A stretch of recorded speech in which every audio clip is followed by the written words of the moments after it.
Enquanto os nossos irmãos estão chegando para estar conosco nesse estudo, eu quero orar neste momento.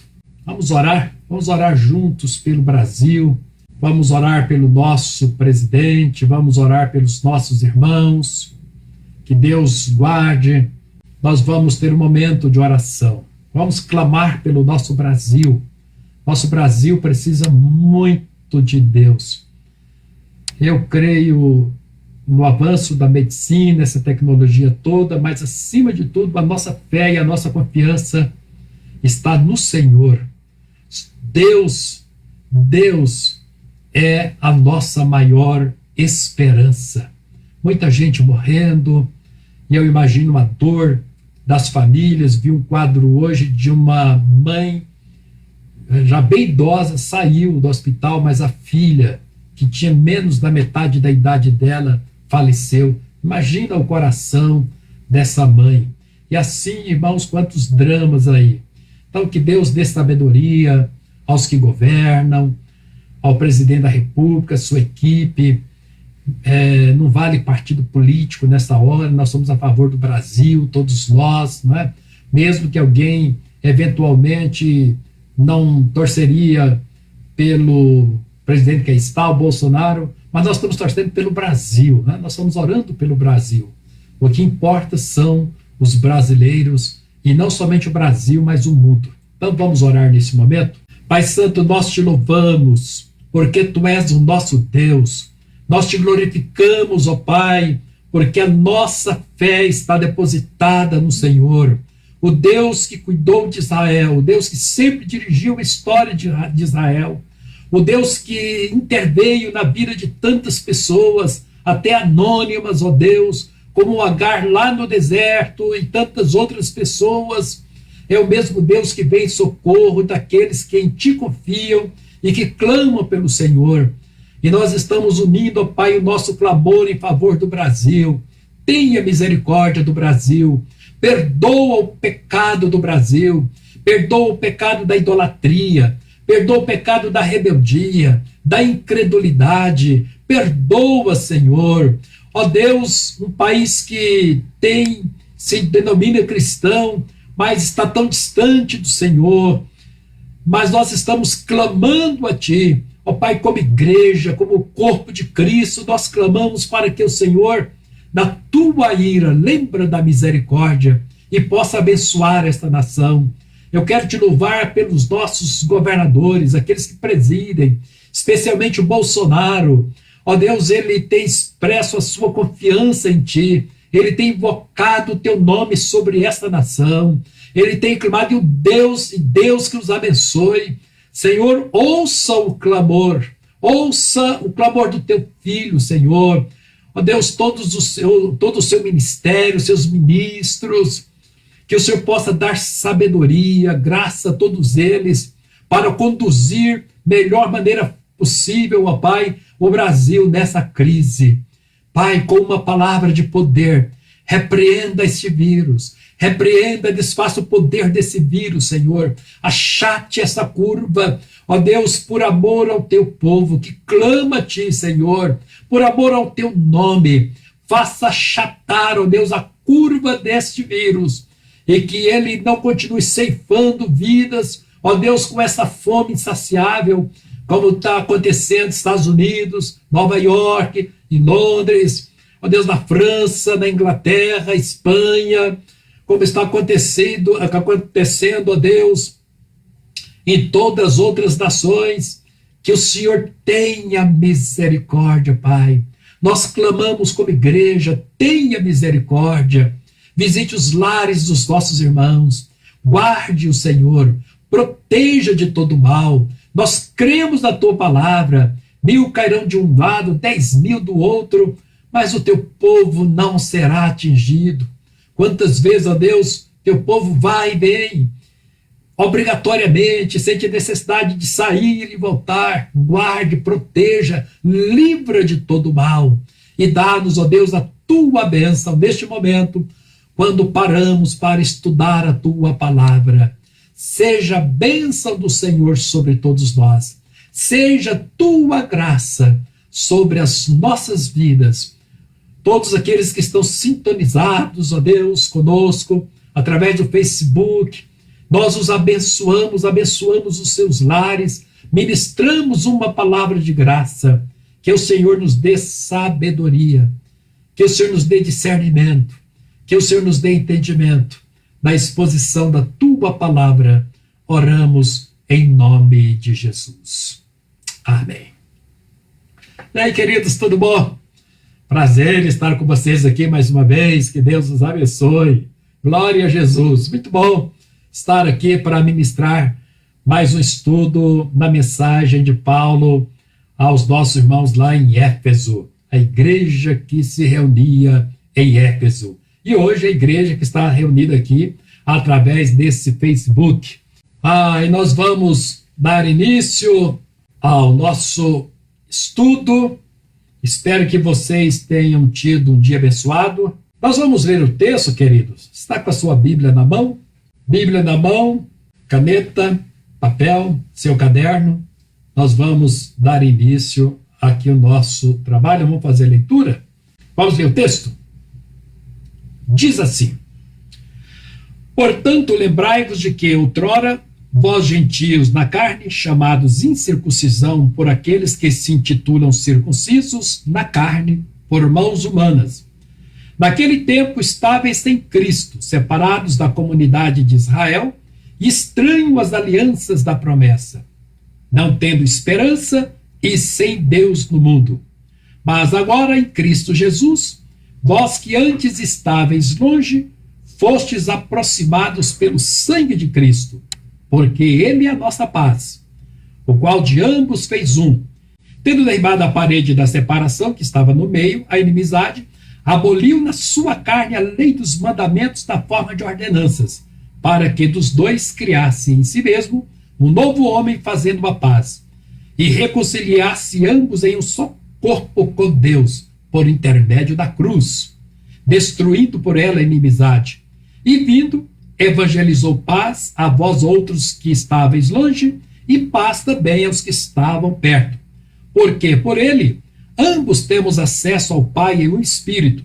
Assim já não sois estrangeiros e peregrinos, mas concidadãos dos santos e sois da família de Deus, edificados sobre o fundamento dos apóstolos e profetas, sendo ele mesmo, Cristo Jesus, a pedra angular, no qual todo edifício bem ajustado cresce-se para santuário dedicado ao Senhor, no qual também vós juntamente estáis sendo edificados para a habitação de Deus no Espírito. Muito bem, queridos. Qual é o propósito de Paulo nessa sessão, nessa segunda parte do capítulo 2? Qual é a pretensão de Paulo? Primeiro, dizer a condição de judeus e gentios fora de Cristo, né? Mas também mostrar qual é o poder da morte de Jesus sobre essas pessoas e o poder que a morte de Cristo tem para transformar as pessoas e uni-las. E aí, nessa exposição dele, ao longo desse texto, dos versículos 11 até o 22, Paulo vai relembrar esse distanciamento que judeus e gentios viviam.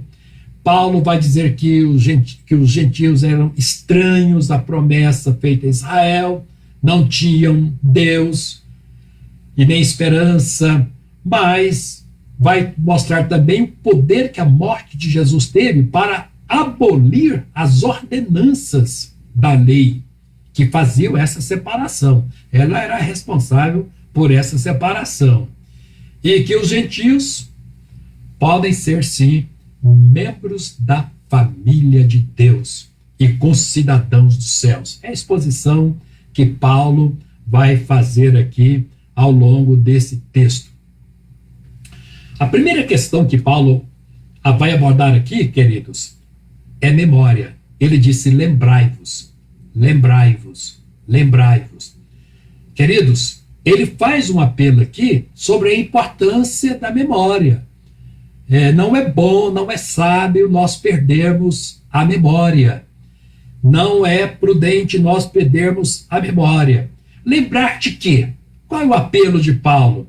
lembrar da condição que os gentios viviam sem Cristo, né? Afundados no paganismo. E Paulo vai mostrar aqui que eles tinham 5 desvantagens, né? Aprofundados no paganismo, eles tinham 5 desvantagens diante de Deus. Primeiro, que eles estavam sem Cristo. Paulo vai dizer: vocês estavam sem Cristo. Vocês estavam separados da comunidade de Israel. Vocês eram estranhos à aliança da promessa. Vocês não tinham esperança e vocês não tinham Deus no mundo. Então, Paulo está dizendo assim: olha, lembrai-vos, vocês não podem perder a memória. A memória é importante, porque ela pode nos ajudar a valorizar o presente. Lembra daquelas condições que vocês viviam. E essa memória também ela é importante, queridos, porque hoje, no presente, ela vai aguçar o nosso espírito de gratidão. Vejamos o que éramos ontem e o que somos hoje.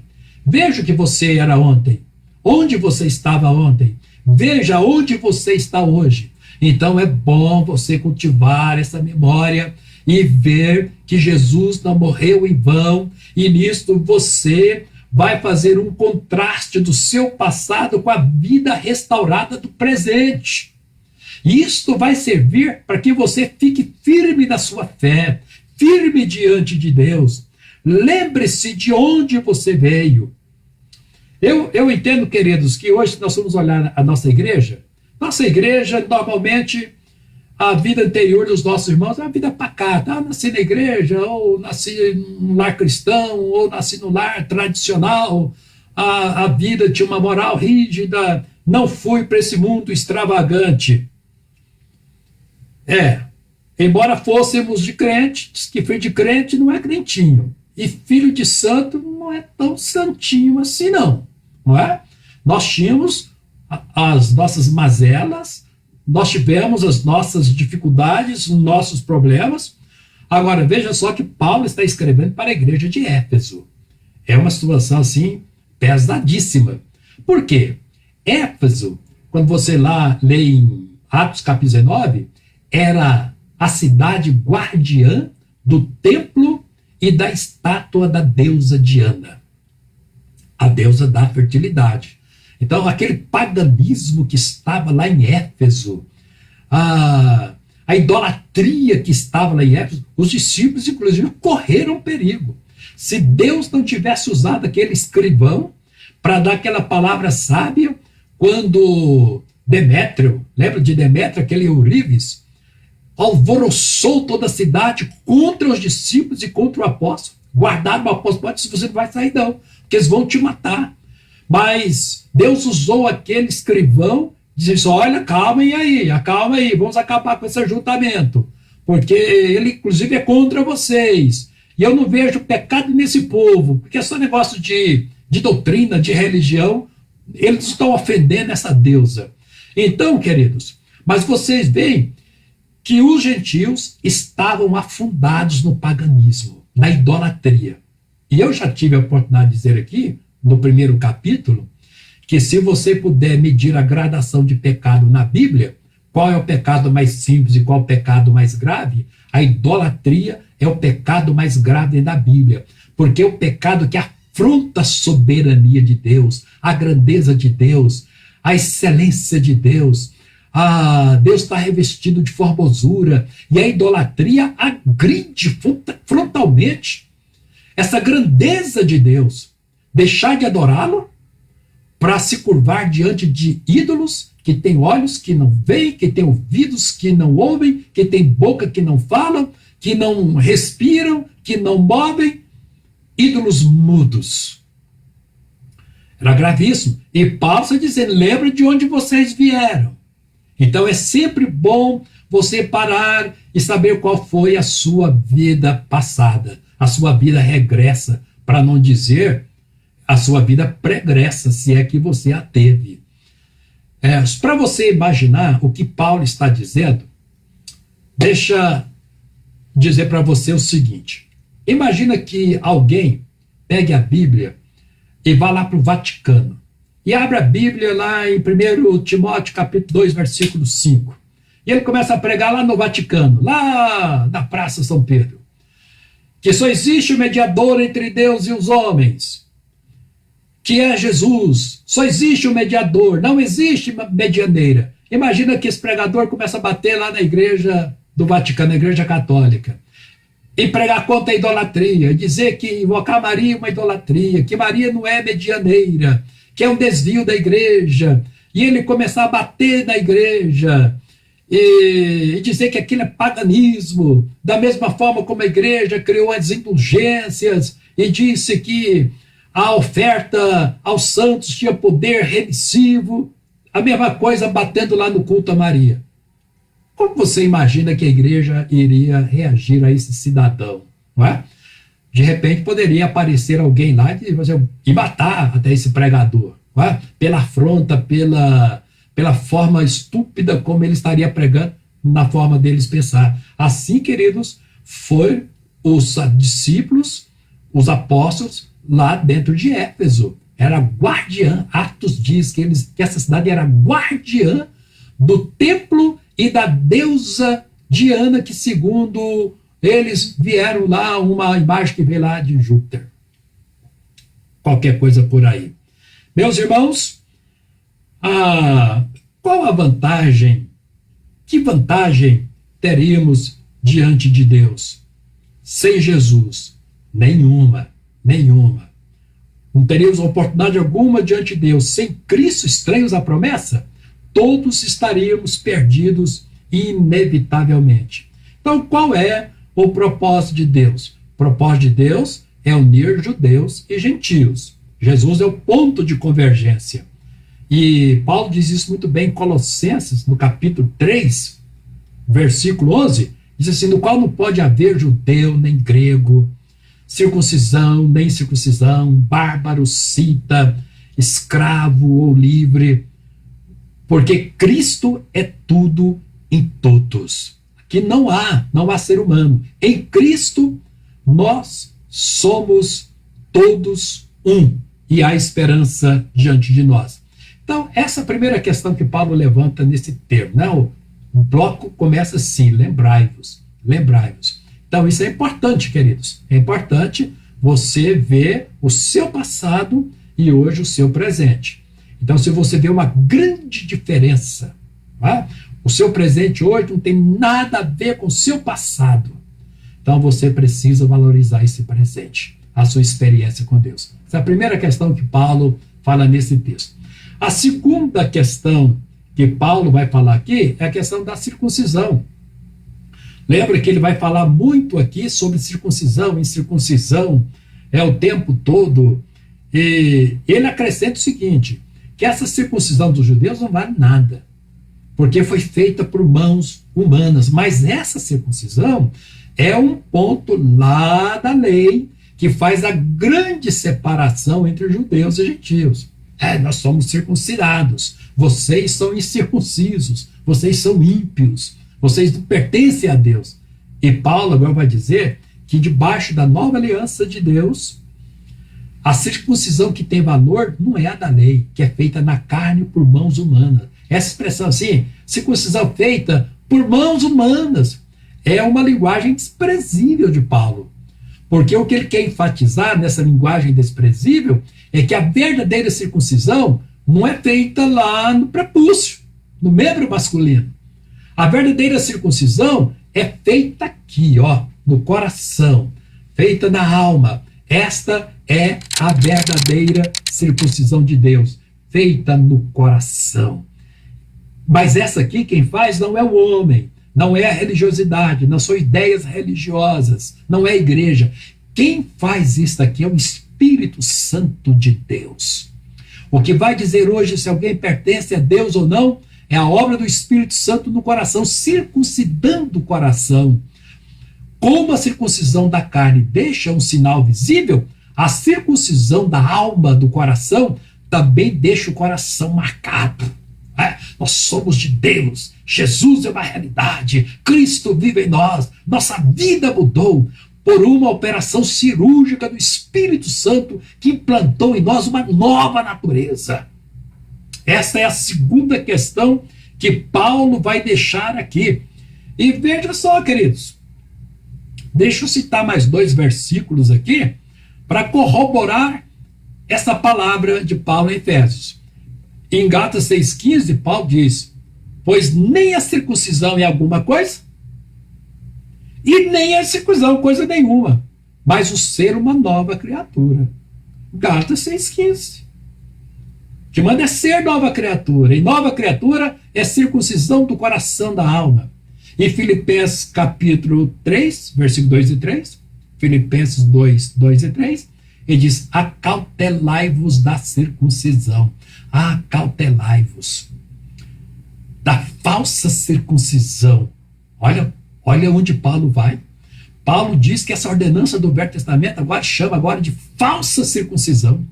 Porque nós é que somos a circuncisão. Nós que adoramos a Deus em espírito, nos gloriamos em Cristo Jesus e não confiamos na carne, na nossa natureza corrompida. Esta é a verdadeira circuncisão. E Paulo diz: acautelai-vos da falsa circuncisão.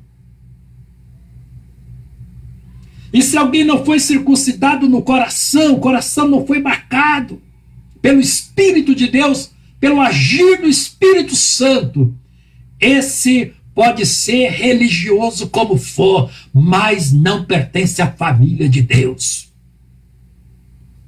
Porque nos dá entrada à família de Deus é a circuncisão do coração. E vem aqui a terceira coisa que Paulo fala nessa sessão. Qual é a terceira coisa? É a condição de judeus e gentios através de Cristo. A nossa vida através de Cristo. E aí, você pega a partir do versículo 13, né? A partir do versículo 13 em diante, ele vai dizer assim, com muita beleza, com muita maestria, as maravilhas dessa união entre judeus e gentios. Porque dos dois, Deus fez um só. Acabou a separação, Jesus aboliu a lei das ordenanças, que estabelecia essa separação. Embora Paulo tivesse sido preso em Jerusalém por causa dessas ordenanças, Paulo foi preso lá em Jerusalém por causa dessas ordenanças. O que aconteceu? Paulo pegou Trófimo, levou para Jerusalém, e as pessoas viram Paulo andando em Jerusalém com Trófimo. Só que depois alguém viu Paulo lá no templo adorando a Deus. E aí fizeram uma acusação falsa, que Paulo entrou no templo, na ala dos judeus, acompanhado de Trófimo. Não é verdade, Paulo entrou lá sozinho. E Paulo foi preso e quase mataram Paulo lá em Jerusalém. A terceira viagem missionária dele, ele testemunha lá em Atos. Todas as cidades que ele chegava, Deus levantava profeta dizendo: olha, a tribulação te aguarda em Jerusalém, tribulação te aguarda em Jerusalém, tribulação te aguarda em Jerusalém. Olha ela aí. Tudo em nome de ordenanças religiosas que só serviam como barreiras, não é? Eu quero dizer para você, meu querido irmão, que a pior guerra é a guerra religiosa. A história da humanidade é uma história de guerra. Desde que Caim levantou as suas mãos e matou Abel, o homem nunca mais deixou de guerrear. É uma história de sangue, é uma história de luta, é uma história ingrata, mas é a história da humanidade, é uma história de guerra. Agora, todas essas guerras aí, nação contra nação, povos contra povos, civilização contra civilização, a pior de todas elas é a guerra religiosa. Mas aqui, Paulo está dizendo, acabou. Acabou. Jesus acabou com a guerra religiosa entre judeus e gentios. Todos vocês hoje formam um povo em Cristo Jesus. Os que vieram a Cristo formam a família de Deus. A parede do templo, Deus derrubou. O véu rasgou. E aquela muralha lá que separava gentios dos judeus, os átrios dos gentios do átrio dos judeus, Aquilo ali, que se tivesse trator naquela época, podia pegar o trator, passar por cima, jogar tudo no chão, porque aquilo não tinha mais significado. Não tinha mais razão de ser. Caiu a muralha entre judeus e gentios, caiu o muro de Berlim. Só falta cair agora, queridos, as paredes que separam os nossos irmãos dentro das igrejas. Deus derrubou muralhas entre judeus e gentios. E parece que tem uns construtores aí empenhados em construir muralhas que separam nossos irmãos. Que vergonha, queridos! Que vergonha, que escândalo! Que desserviço ao reino de Deus! Construindo muralhas entre irmãos dentro da igreja, quebrando a comunhão, quebrando a harmonia, quebrando, meus queridos, este vínculo que nós temos com os nossos irmãos. Não interessa se alguém tem mestrado, doutorado, livre docência na Europa, na América do Norte, não interessa se o outro é analfabeto. Nós somos membros do mesmo corpo, o corpo vivo de Cristo. Aleluia! Nós somos unidos, temos o mesmo Espírito, as mesmas promessas, o mesmo Cristo, o mesmo Deus, e não pode haver separação entre nós. Não se empreste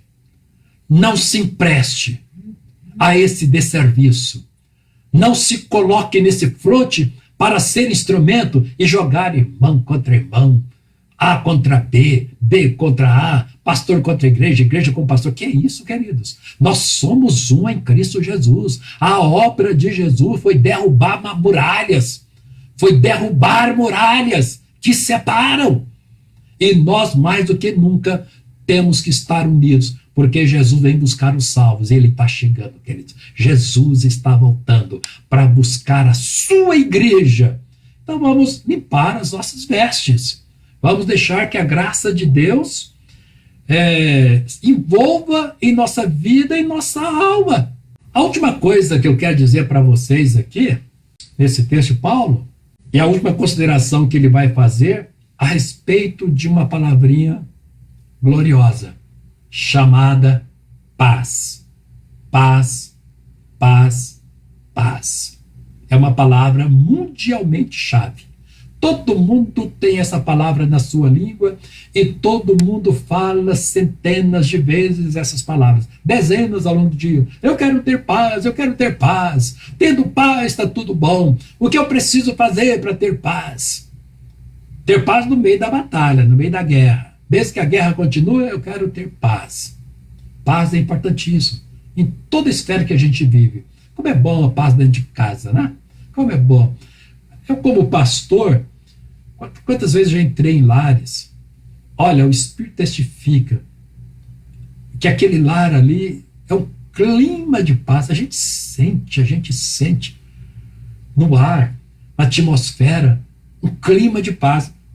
Mas muitas vezes já entrei em lares que a gente vê assim, olha, aqui está todo mundo armado, até os dentes, aqui só tem guerra.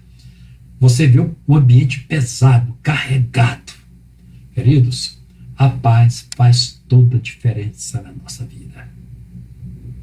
Faz toda a diferença, especialmente dentro de casa. Não é? Que a gente tenha muita paz de Deus. Sem guerras, sem armas. Jogue essas armas fora, limpa seu coração, tira o ódio, tira a mágoa, tire ressentimentos, ministre perdão, dê perdão, mas tenha paz. Porque a última coisa que Paulo vai dizer aqui nesse texto é sobre paz. Shalom, shalom, shalom. Aliás,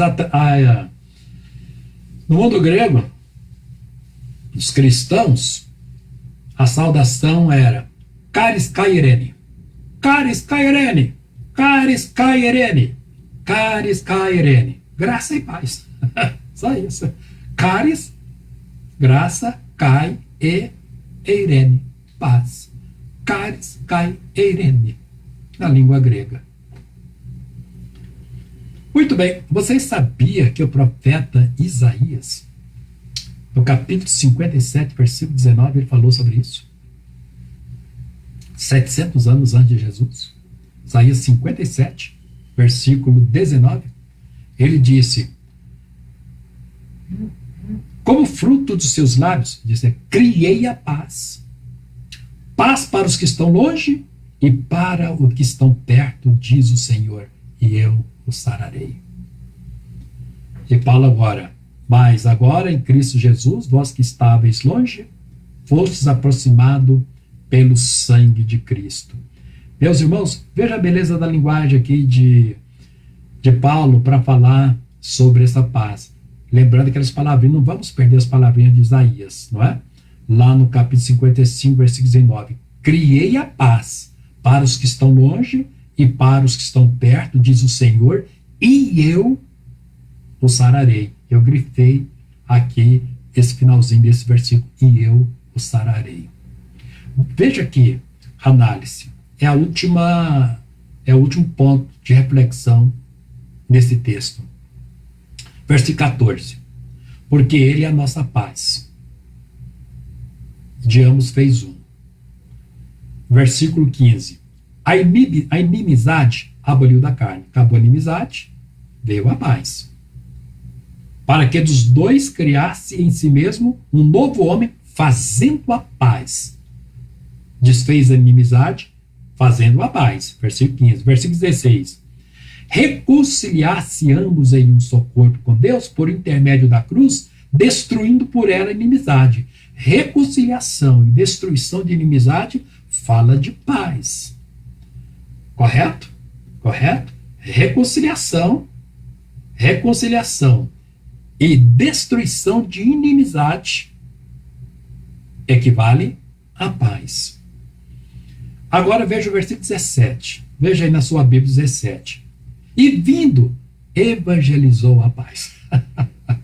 Evangelizou a paz. Evangelizou com uma mensagem de paz. A vós que estáveis longe, e paz também aos que estavam perto. Evangelizou a paz a vós que estavam longe, e paz também aos que estavam perto. Notaram? Agora, vou lá para o 18. Veja o versículo 18.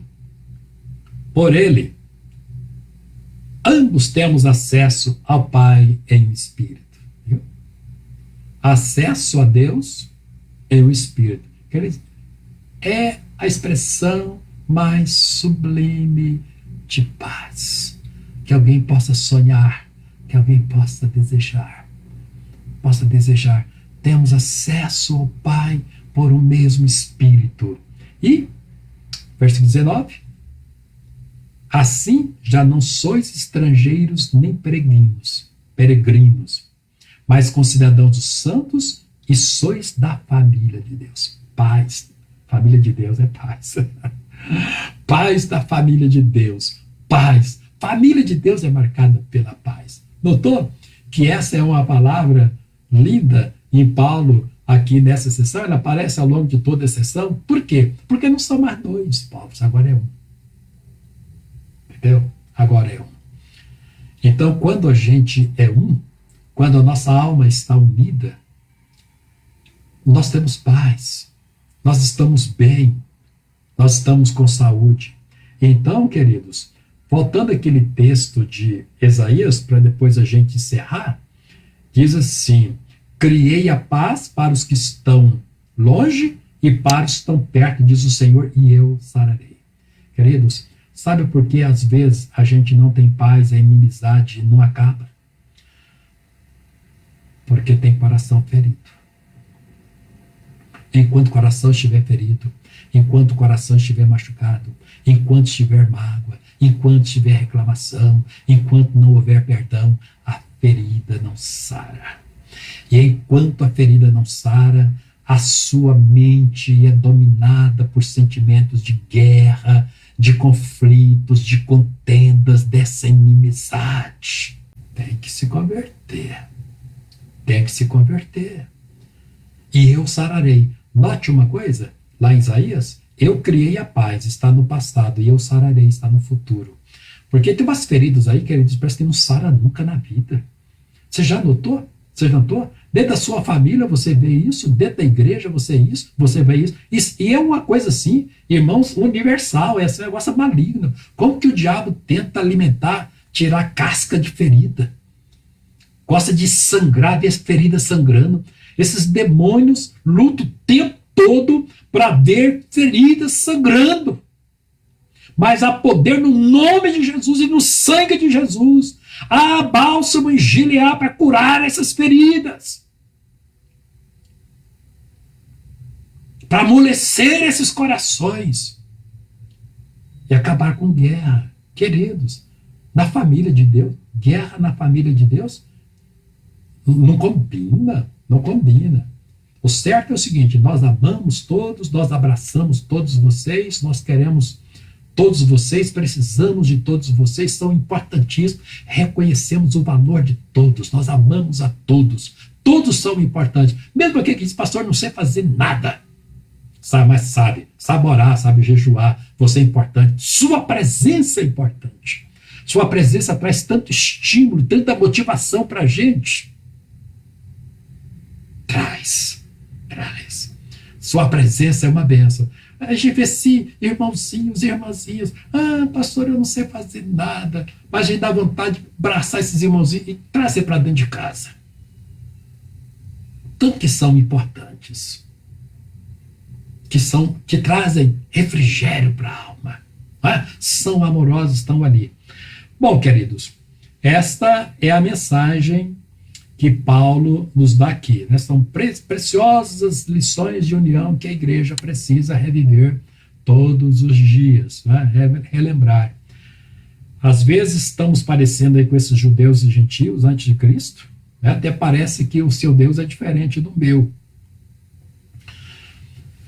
Você já teve a experiência de entrar numa igreja, você sentir assim estranho, parece que você não está na sua casa. Isso não é normal, queridos. O normal é o seguinte, vamos pegar todos nós juntos hoje, vamos fazer uma viagem?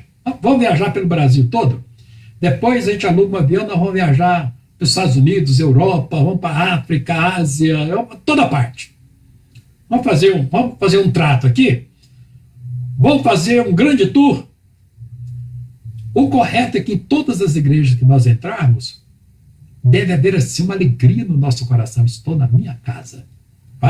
Igreja evangélica, pessoas que estão com a Bíblia, adorando a Deus, glorificando o Senhor, orando ao Senhor, aquilo ali deve explodir o nosso coração, a nossa alma de alegria, é a nossa família, mas parece que a gente está sentindo peregrinos estranhos, como os gentios no meio dos judeus, parece que não é a nossa casa, parece que não é o nosso povo, embora eu sei, a igreja que você frequenta, a igreja onde você é membro, você ama este lugar. Mas é fácil entender isso, por causa dos vínculos construídos. Nós temos vínculos fortes ali com os nossos irmãos. E esses vínculos nos amarram. Então, se a gente vai numa outra igreja, já preguei em tantas igrejas por esse Brasil e esse mundo afora, Deus já me deu a oportunidade de fazer isso, mas a gente parece que quer a nossa igreja, né? A nossa igreja. Acho que a gente se sente bem na nossa igreja. Mas lá também a gente derrama a alma na presença do Senhor e é uma glória. Bom, agora sim eu vou encerrar, tá bom? Agora eu vou encerrar. Aleluia, diga aleluia, diga glória a Jesus. Manda os coraçõezinhos aí, manda o positivo aí. A última palavrinha para encerrar de fato. Tem duas palavrinhas chaves aqui, sem falar na paz, né? Que é uma palavra-chave também. Vou falar duas, vou falar três. Mas as palavras que eu quero sublinhar aqui é ressuscitados e reconciliados. Queridos, ressurreição e reconciliação. Essas são as duas palavrinhas chaves nesse texto. Então, com essas duas palavrinhas chaves, ressurreição e reconciliação, tem que gerar paz. Estou gostando de ver aí os positivos, aí, e os coraçõezinhos subindo, maravilha, glória a Deus. Esse é o corpo de Cristo, essa é a igreja do Senhor. E aí, queridos, nós encerramos a nossa mensagem nesta hora. Amém? Aleluia! Vou orar para encerrar. Vamos orar para encerrar, louvando a Deus por essas maravilhas aqui. e saber que nós somos um povo. Eu te amo, eu te amo, eu te amo, eu te amo muito, você é muito importante na minha vida, não te deixarei. Graças a Deus. Maravilha, somos a família de Deus. Vou orar agora e te abençoar nesta hora. Pai, obrigado, Senhor, pela tua palavra. Bendito seja o teu santo nome, por essas maravilhas, por esses ensinamentos que nos abençoam, que alegram o nosso coração, que nos edificam, que nos orientam, que nos exortam, que nos traz consciência, ó Deus, da importância nossa como membros do corpo de Cristo. Bendito sejas tu pelo milagre realizado em nosso coração. Ó Deus, porque o Senhor circuncidou o nosso coração, circuncidou a nossa alma. Temos uma nova mente, uma nova forma de pensar. Temos, ó Deus, um novo status no mundo espiritual. Nós somos membros da família do Senhor. Bendita família. Ó Deus, obrigado por este milagre, do teu grande amor, do sacrifício de Jesus na cruz. Ela é fruto do sacrifício na cruz. E ela é fruto do agir do teu Espírito Santo no nosso coração. Permita, Pai, que muitos, inúmeros irmãos e irmãs se somem a nós nessa grande família. É a oração abençoando o teu povo nesta hora. A todos aqueles que nos ouvem, entramos nos seus lares, entramos nos seus corações e ministramos uma palavra de graça e de bênção em nome de Jesus, para o louvor da tua glória. Oramos em nome de Jesus. Deus abençoe. Grande abraço a todos vocês.